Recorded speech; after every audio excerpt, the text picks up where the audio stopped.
Boa noite, pessoal.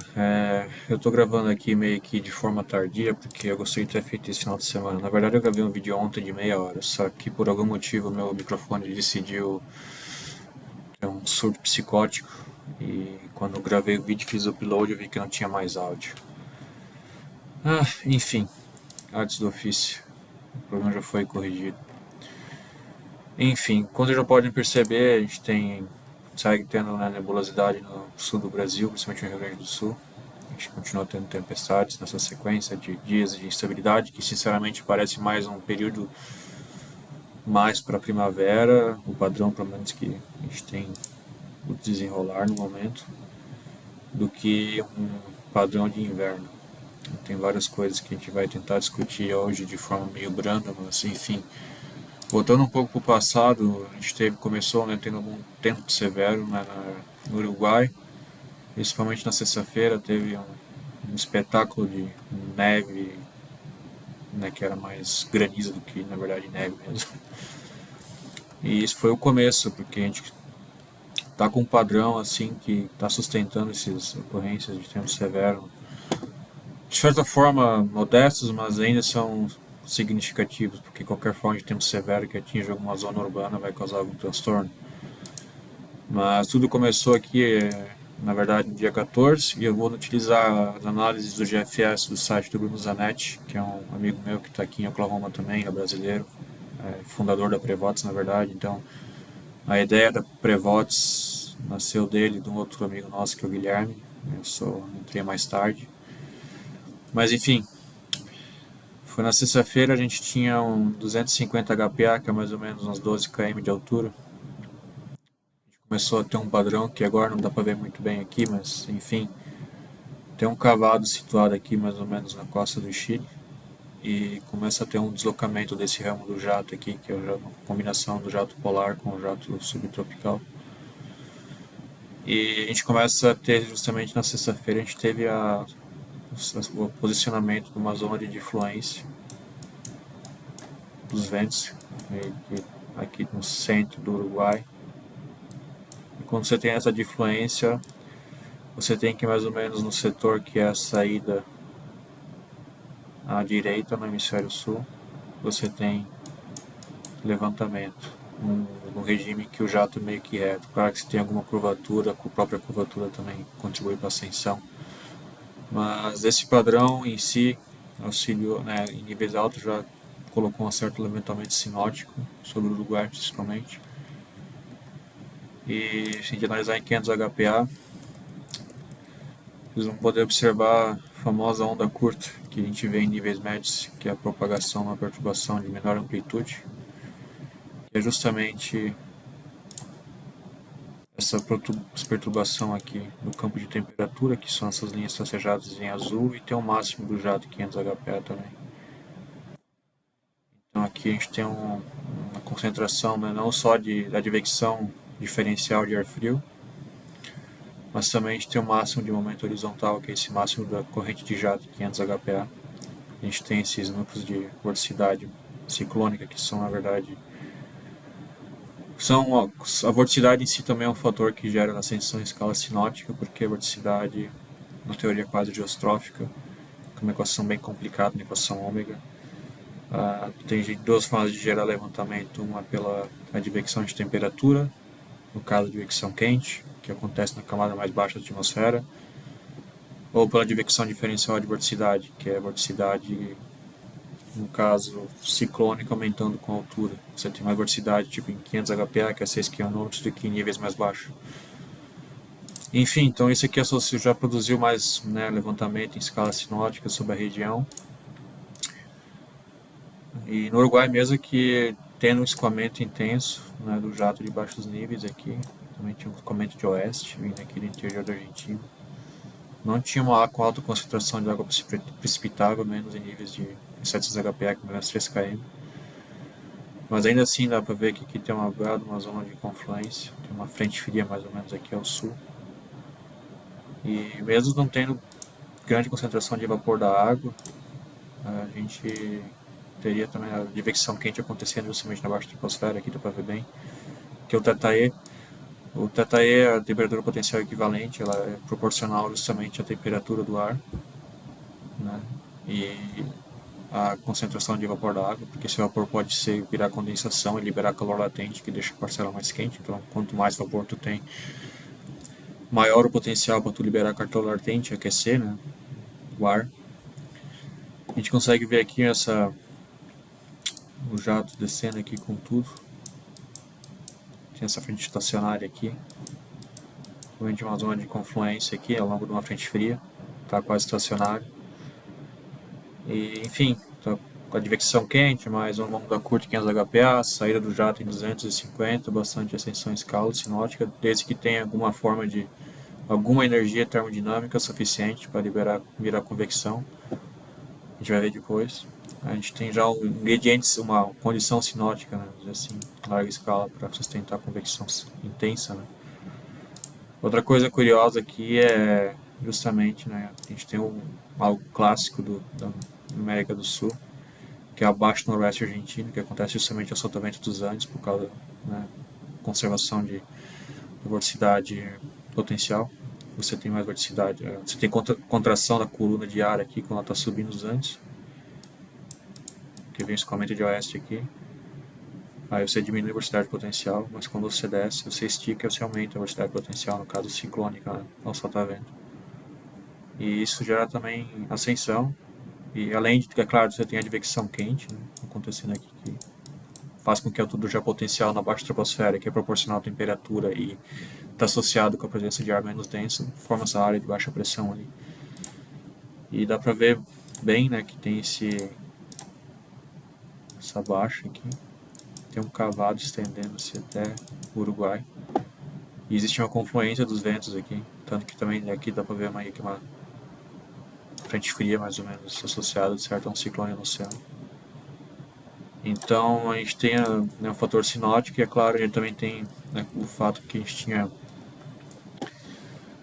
estabilidade suficiente, não era muito alta, a gente tinha aqui na Argentina e no Uruguai por volta de 1.000 joules por quilograma da parcela mais estável, que é um fator importante, porque a convecção que aconteceu ela foi de base elevada, mas elevada, porque apesar de ter uma advecção quente acontecendo aqui entre os níveis tipo 1 km, 3 km, em superfície o ar, o lapse rate, quer dizer, a taxa de queda de temperatura com a altura não estava muito acentuado, que é justamente acarreta nesses MLCapes praticamente nulos. Então foi uma convecção elevada e, claro, não teve tornado por causa disso, porque isso tem um ar estável na baixa troposfera, difícil, um tornado precisa de ar instável, de alguma forma, ao menos de certo modo instável na baixa parte da superfície para poder ocorrer. Mas ainda assim sustentou, né, cisalhamento né, intenso, né, tinha aqui cisalhamento da ordem de 50 nós até 60 nós no Uruguai, então mesmo que não tenha muita instabilidade, né, com bastante cisalhamento você acaba ingerindo a vorticidade ambiental, né, que é proporcional à variação da velocidade do vento com a altura. Quanto mais variação com a altura, mais intenso é isso. Né? Aí o que acontece é, você tem aqui, ó, nossa, está muito grande isso aqui. Você tem aqui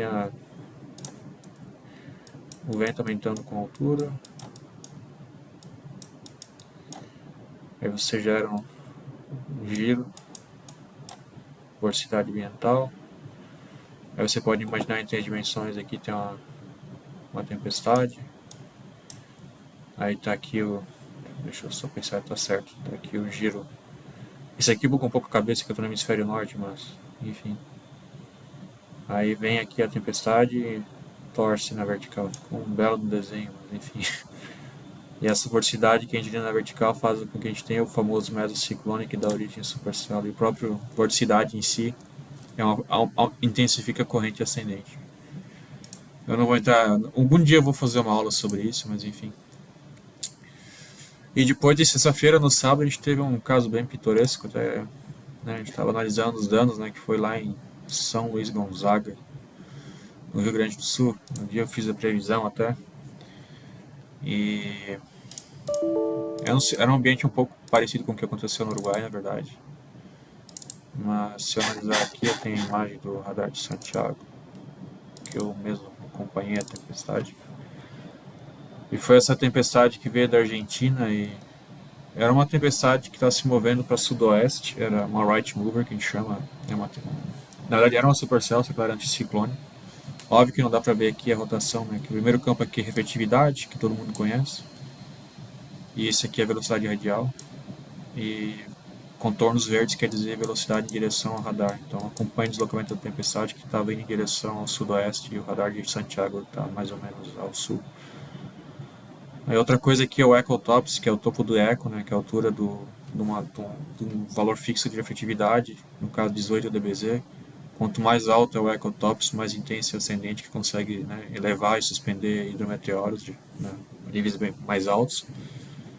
E aqui a gente tem a densidade do view, que o view é como se você integrasse toda a coluna, né, da tempestade, assumindo que ela tivesse uma concentração, né, fosse toda a coluna tipo, proporcional à água líquida, que a efetividade, de certo modo, é proporcional, né? Só que, claro, que a gente não tem só água líquida numa tempestade, tem gelo também.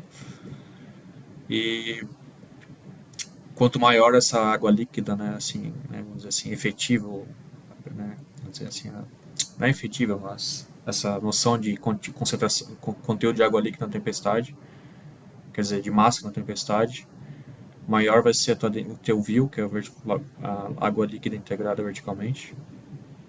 Então você pode associar com a tempestade mais intensa, que consegue justamente produzir mais precipitação e também suspender mais massa. Só que quando você tem bastante massa e a tempestade tem que fazer isso descer uma hora. E o que acontece é que quando isso desce de forma muito abrupta, que a gente vai ver na próxima evolução, a gente vê que esse view no canto direito ele aumenta muito. Chega a ficar preto. Normalmente 3 gramas por metro cúbico já é bastante, já estava para lá de 10 quando estava chegando em direção a São Luís Gonzaga. E aqui dá para ver que não tem nenhuma sinal de rotação, tá tudo velocidade em direção ao radar, até porque nem tinha condição para isso. A gente consegue ver que tinha um núcleo de dBz bem alto, chegando para lá dos 70 dBz, quase 70 na verdade, 70. E tem até um artefato aqui que a gente chama de contaminação por lobo lateral, que às vezes o espalhamento, quanta concentração de granizo grande na tempestade faz com que o espalhamento não seja em direção ao radar mais, a radiação começa a vazar para os radiais adjacentes, né, que são os raios adjacentes do radar, e isso acaba meio contaminando. Isso aqui nem é um eco de verdade, com chuva, é realmente um artefato que acontece por causa da interação do granizo grande com a radiação do radar. E a tempestade passou em cima de São Luís Gonzaga e fez um estrago, porque toda essa massa de repente estava com 70 dBz e caiu, né? Diminuiu o dBz, até o view começa a diminuir também.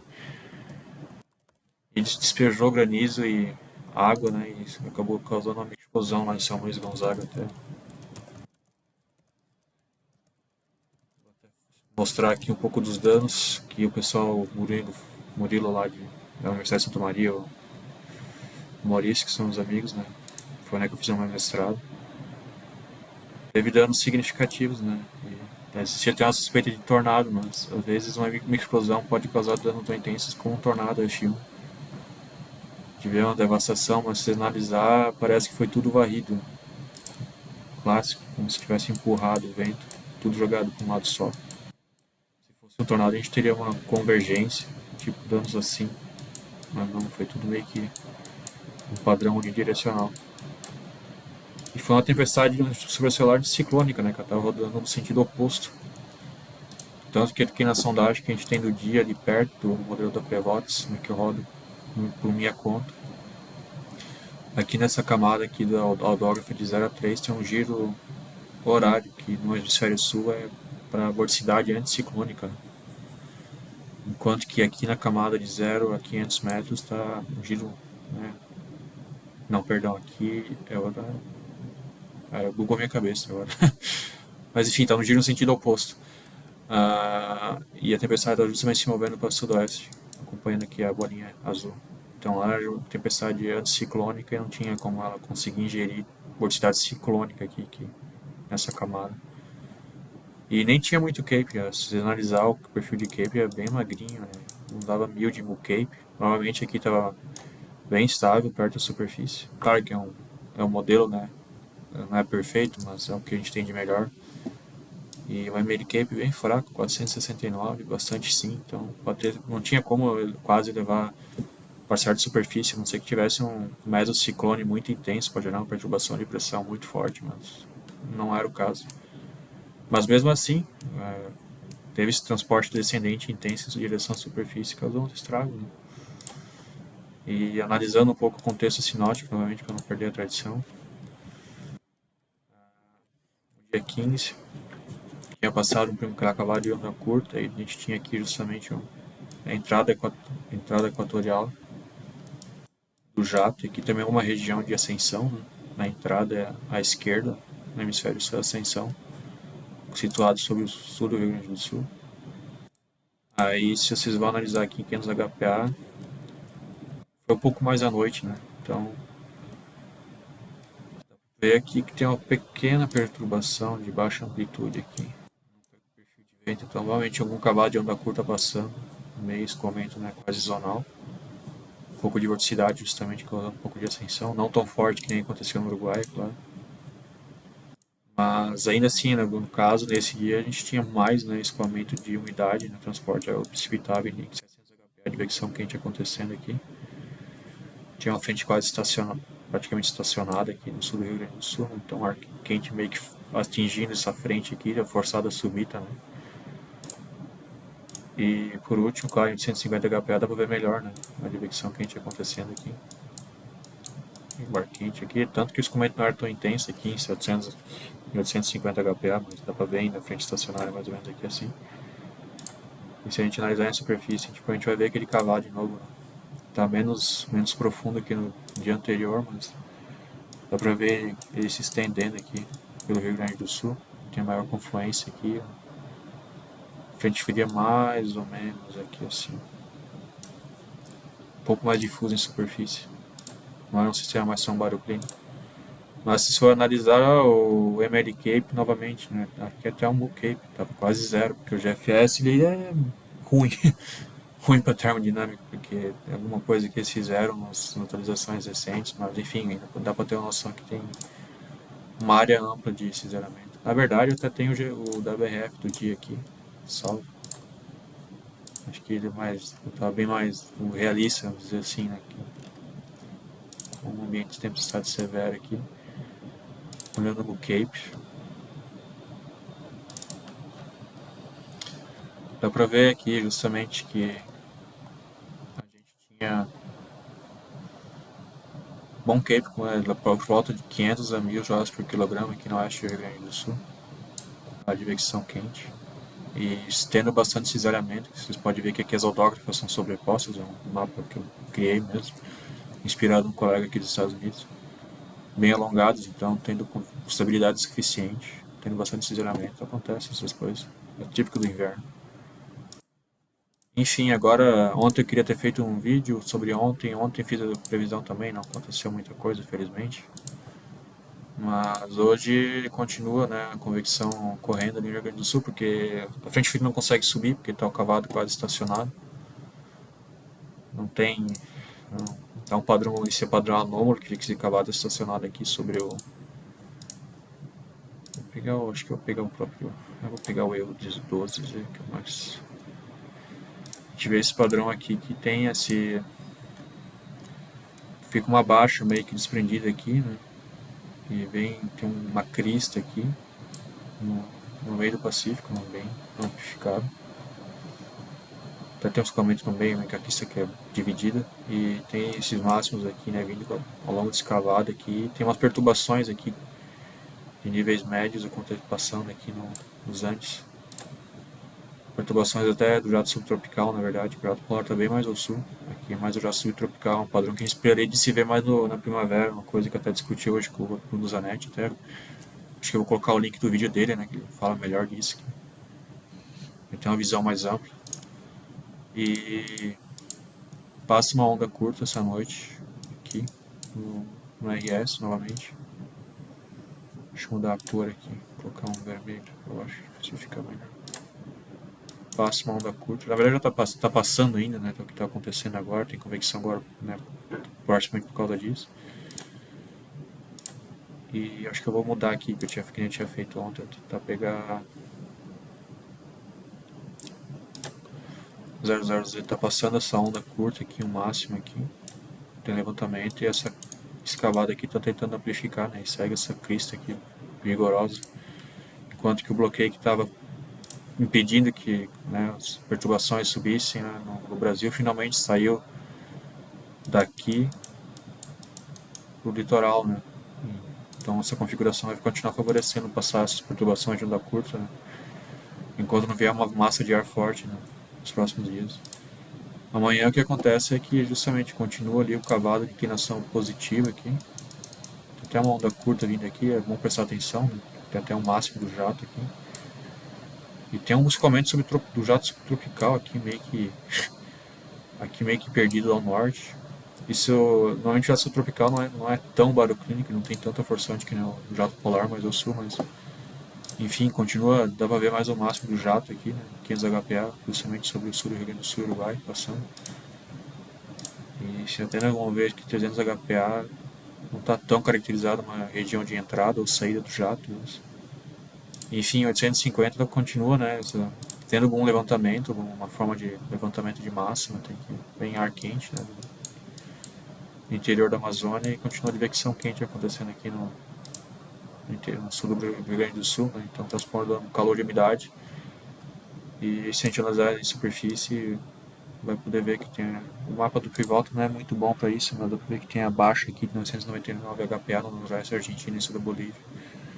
Deve ter um cavado se estendendo aqui, apesar que está bem difuso. Mas olhando aqui o campo de termodinâmico, né, a instabilidade não tem tanta instabilidade porque justamente, né, acho que o jato subtropical ele é meio ruim para ver que está lá com o C-rate em níveis médios mais acentuado, que é justamente aquele ar mais frio e altitude. Normalmente viria mais aqui dos Andes, deve estar vindo mais aqui, né, sul dos Andes, está vindo mais perto aqui do Peru ou da Bolívia. E se a gente analisar aqui o perfil termodinâmico, vai poder ver isso melhor, porque até que não está tão ruim, podia estar pior, já vi sondagens piores, mas essa camada aqui de 3 a 6 km tem uma pequena barriga aqui. O ideal seria que tenha uma curvatura mais assim, ter um pouco de ar mais frio em relação à temperatura da parcela.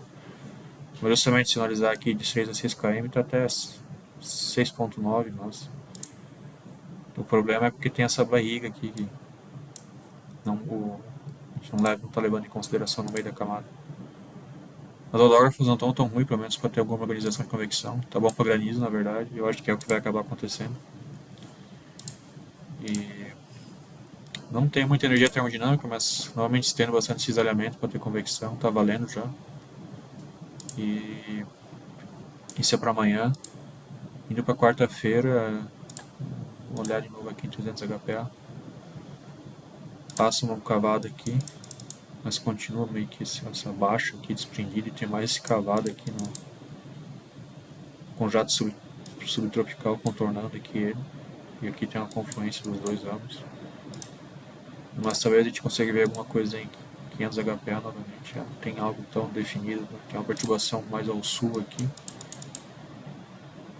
Mas vamos ver 850. Existe escoamento de norte aqui, de algum modo, existe algum gradiente de temperatura e ascensão em escala sinótica, né? Jogando ar quente da Amazônia com concentração intensamente úmido também. E analisando aqui a superfície, a temperatura, o nível de pressão, aí dá pra ver que tem o cavado melhor organizado aqui. E deve ter uma frente fria também, mas não dá para identificá-la só com a pressão. E olhando a instabilidade, normalmente o Cape está mais concentrado ao sul do eixo do cavado, que não é muito favorável, porque justamente a gente não tem tanto aquecimento, né? Superficial até, está mais ruim os lapse rates novamente.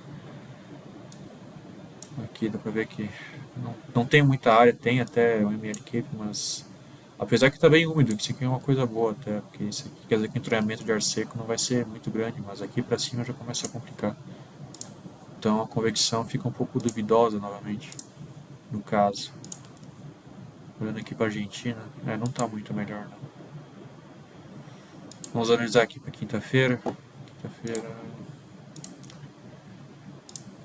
Dá para ver mais aqui o jato subtropical chegando aqui, se estendendo, e tem uma crista aqui, tem mais um cavado vindo aqui sobre o Pacífico, né? bombardeio de cavado aqui. Em 1.300 HPA, em 500 HPA, tem um máximo de escoamento aqui, não é muito intenso, já subtropical. Talvez vai ajudar a ter alguma forçante, mas não vai ser muito forte. Tanto que o jato já não é mais tão intenso, mais intenso aqui justamente sobre a Argentina, né? Mais perto daquele cavado mais acentuado. Né? E nem vou olhar a pressão, mas tem um pouco de. Tem instabilidade, de certo modo, até, não é tão ruim. Mas o mesmo problema de todos os dias é essa questão aqui dessa barriga aqui, essa lapse rate fraco ali, essa taxa de variação de temperatura muito fraca em níveis médios. É o fator limitante que a gente teve para que a gente possa ter eventos de observar mais significativo, né? Não que não tenha, mas fica bem mais limitado por conta da termodinâmica. Né? Olhando para sexta-feira, a gente tem novamente esse cavado parece amplificar bastante pelo euro e tem um jato subtropical entrando aqui, melhor sobre o sul do Brasil. Tem até um cavado de onda curta aqui no meio. E em 500 HPA a gente consegue ver um cenário bem parecido, né? Até bonito de ver esse cavalo bem amplificado aqui, né? Tem o máximo, né, do jato contornando ele, né? Então vai intensificar e tem essa saída do jato subtropical aqui sobre o sul do Brasil, isso é ficar de olho. E provavelmente vocês vão ver aqui que vai ter um jato de baixo bem intenso aqui sobre a Argentina, porque está bem na saída do escoamento de 500 HPA. E interessante que não. Até porque eu acho que esse jato subtropical aqui tá saindo do jato subtropical que tá roubando, né, tá concentrando uma bela uma forçante em larga escala ali, tem esse JBN bem configurado, mas está se estendendo sobre toda a bacia da Prata, porque tem enxame de ciclo congênito de solta-vento, que justamente é exacerbado a solta-vento dos Andes. Acontece aqui também nos Estados Unidos, ao longo das rochosas, por causa justamente da conservação da diversidade potencial e amplificação da diversidade ciclônica no soltamento de uma montanha. E deixa eu dar uma olhada. Está certo que a gente está indo mais longe agora, claro, sexta-feira é a incerteza maior, muita coisa pode mudar ainda, mas dá para ver bem aqui o cavalo do soltamento que está se organizando mais ou menos aqui assim, sobre o pé das montanhas na Argentina. E vai saber se vai ter instabilidade. Existe justamente perto do cavado aqui. No sul do Brasil, olhando aqui tem maior jato, não tem muita energia termodinâmica. A estabilidade termodinâmica aqui é boa, na verdade. Tá? Até parece ter uma IME fraca, que é mar seco e quente em altitude, né? Mas as odógrafas não estão muito legais. Tem um jato de baixo níveis bem forte até, mas o vento, sinceramente, na camada profunda deixa muito a desejar. Vou dar uma olhada aqui em Buenos Aires. Aqui a termodinâmica já está um lixo. Enfim, não se pode ter tudo. Sábado que é o dia mais interessante, que eu estava acompanhando há muito tempo, e claro que pode mudar ainda, mas a gente vê que o cavado começa a tentar passar aqui os Andes. E está com inclinação neutra para positiva. E quando o cavado passa os Andes dessa forma, ele costuma trazer um gás aí pra gente. Pra gente não, pra você, né, que não estão mais no sul do Brasil. Dá pra ver ele mais ou menos aqui assim, tem mais um máximozinho do jato subtropical, mas o máximo do jato polar tá bem mais ao sul. O que vai limitar um pouco o nosso ambiente. Mas ainda assim tem um belo jato de baixos níveis, né? O cavalo começa a passar, né, e forma uma baixa aqui, um ciclone sobre a Argentina. Deve ter uma frente fria se organizando aqui. Uma frente quente descendo aqui. E deve ter uma segunda frente quente descendo por aqui sobre o sul do Brasil. E deixa eu até olhar aqui o campo de pressão, que isso deve estar bonito na superfície. Tem uma baixa pressão organizada ali. Tem abaixo do noroeste argentino aqui com 995 HPA, bem intenso. Mas, novamente, olhando aqui o Cape, né, parece que a melhor estabilidade termodinâmica está justamente colocada aqui sobre a Argentina e não junto com o jato de baixos níveis intensos aqui sobre o sul do Brasil. Justamente porque aqui tem uma maior advecção de lapse rate, né, por conta do cavado mais intenso, a advecção fria em níveis médios. Né. Mas a gente pode ver como não tem um jato de baixos níveis muito intenso, o cisalhamento na camada está mais ou menos quase unidirecional e é fraco aqui na parte da troposfera. Mas mesmo assim deve ter condições boas para granizo e os lapse rates aqui em níveis baixos não são muito legais. Tá não tem muito aquecimento. Mas, enfim, está muito longe também, isso vai mudar bastante. Seria interessante esse cavado aqui que está no... conseguir subir um pouco mais, mas não vai ser o caso, porque a gente não observa nenhum máximo do jato, a não ser aqui vindo atrás, para jogar um pouco mais funcional, né? Uma advecção de momento e uma advecção diferencial de temperatura para acabar amplificando, né? Mas enfim, eu acho que é isso. Eu acho que vou até dar uma olhada aqui no GFS só na curiosidade. 18Z que eu não olhei. Tá bem diferente pro dia 22, então isso, muita coisa pode acontecer ainda, porque o cavado não tá tão amplificado, mas parece uma baixa desprendida. Mas ainda tem um bar já de baixos níveis ali. Vamos ver como é que tá a termodinâmica. A termodinâmica do GFS é meio que uma loteria, mas. É, a termodinâmica tá bem pior, tem uma camada bem mais seca, mas isso é um viés do GFS que quem sabe o diesel arruma. Mas enfim, esse é o vídeo que eu queria fazer pra vocês, meio que fazer recapitular um pouco o que aconteceu e meio que o que pode acontecer nessa semana, porque assim, a conclusão é que se a termodinâmica não fosse um pouco melhor, então a gente teria um tempo severo mais amplo e talvez o risco para não só granizo e vendavais de modo isolado, mas quem sabe os tornados de inverno, que na América do Sul o pico da temporada de tornados é no inverno, porque você tem o máximo do gradiente de temperatura, né? E você consegue ter esses cavados mais amplificados chegando a latitudes mais baixas e tem maior cisalhamento, né? Tendo a instabilidade termodinâmica com bastante cisalhamento, já de baixos níveis bem intenso, qualquer coisa gira, desde que tenha convecção, né? E no caso tem que ter termodinâmica para isso. Se não tem termodinâmica, fica meio complicado. Mas é isso, terminar esse vídeo, espero que tenha gravado o áudio finalmente. E é isso aí, pessoal. Um abraço a todos, até a próxima.